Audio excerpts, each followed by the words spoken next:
যাদের নামাজ পড়ার সময় দুনিয়াবি চিন্তা মনে আসে বা নামাজে অমনোযোগী তৈরি হয়, তারা ভিডিওটি শেষ পর্যন্ত দেখার অনুরোধ রইল। হযরত আলী রাদিয়াল্লাহু তাআলা আনহুর কাছে একজন ব্যক্তি এসেছে।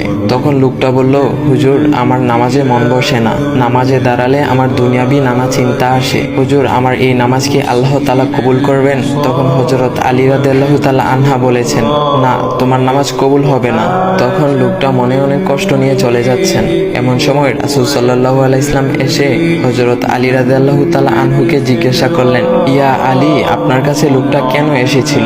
এসে দেখি মন খারাপ করে চলে গেল। কেন, কি হয়েছে আমাকে বলুন। তখন আলী রাদিয়াল্লাহু তাআলা আনহু বলেন, তিনি আমার কাছে জানতে এসেছেন যে নামাজে দুনিয়াবি চিন্তা আসলে নামাজ হবে কিনা।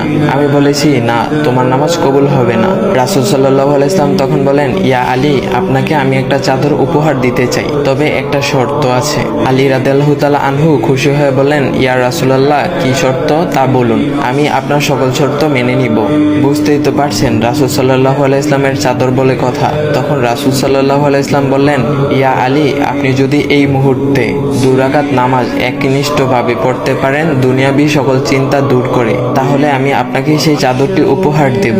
আলী রাদিয়াল্লাহু তাআলা আনহু বলেন, এটা তো সাধারণ ব্যাপার। আলী রাদিয়াল্লাহু তাআলা আনহু তখন নামাজে দাঁড়িয়ে গেলেন আর তিনি নামাজ পড়তে শুরু করলেন। এমন সময় তার মনের মধ্যে শুধু ভাবনা চিন্তা আসতে শুরু করলো, আচ্ছা, আমাকে যে রাসূল সাল্লাল্লাহু আলাইহি ওয়াসাল্লাম যে চাদরটা দিবেন সেটা কি ফাতিমার চাদর নাকি রাসূল সাল্লাল্লাহু আলাইহি ওয়াসাল্লামের? আচ্ছা, চাদরখানা দেখতে কেমন হবে?